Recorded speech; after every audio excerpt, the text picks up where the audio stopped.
Hey there guys, this is Barzy and Joel.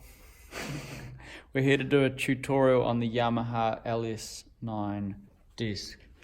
So this is just a basic introduction. We won't go through everything, but just the basics of getting into it and using it. So obviously turn it on here at the back, and the first thing you're going to want to do is just make sure that you're on the right scene. So up here on the top left we have scene memory, and you can use this scroll thing to scroll through what scene. So here we've got on scene 20, 21. what is it, 21, let's go to 21. 21 is the unit 5 scene. So then on here, make sure you don't press store. Use this toggle button to go across to recall. Press enter, recall, and it'll say, do you want to do that? Flick over and say okay, and then boom, and then just click this home button to get back to square one, and that should be how you've saved it on there. So this scene is currently set up to be an all-purpose unit 5 scene, so the vocals 1 to 5 have kind of like a default reverb and delay on them, which is cool. This vocal 6, we're going to label that, but that's going to be a speech mic, so that has no reverb and delay. So as long as you plug into vocal 6 there on the stage boxy thing, it'll mean that you're good to go for a speech mic, all of that stuff that you don't want reverb for. Okay, so we've labeled what things you need to be aware of. Make sure that you're on this layer 1 to 32. There's actually 2 layers here.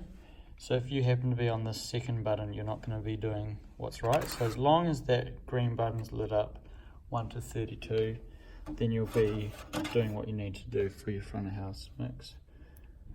Also over here, there's a note saying 1, 2 and 3 on the right hand side here are how you access your foldback mixes. So by pressing 1, you're then able to mix foldback 1 as you would like, whatever you want in it. By pressing foldback 2, you can also mix that as you like. And then it looks like number 3 is the drum fallback, or maybe 4 is, I don't know. It's 3. Oh, it's 3. 3 is drum fallback. So that's cool. So over here where it says MP3, it's channel 32. That's just the volume, pretty straightforward. If you plug in an iPod or something into your auxiliary cable, use that to control the volume. So I'll just quickly talk to you about how to use the dynamics, the gain and the EQ. So this is the HA gain here, which just controls the gain of each channel. You probably shouldn't have to change that too much. That's pretty well set up, but if you do need to change the gain, that's what you do there. But we'd recommend leaving it kind of as is unless it's obvious, and just use the faders to change your volume. By pressing, so for all of these controls affect whatever channel you've selected. So if I want to do it to vocal 1, I'll just press. If I want to access some dynamics here, there's two dynamic processors available for each track, so you get to choose. This first one here is a compressor is selected, which is cool. And then it'll probably mainly just be the threshold that you want to control. So as long as that's selected, you can use this wheel here to change the threshold, like so.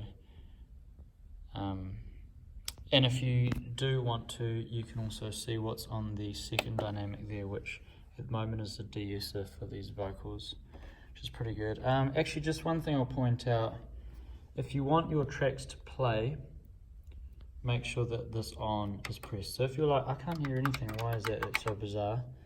Make sure you press on, because if that's not on, that's going to be muted. Okay, so lastly, I'll just show you the EQ, which is a pretty handy one. So if you ever just want to get back to home base, just press home here.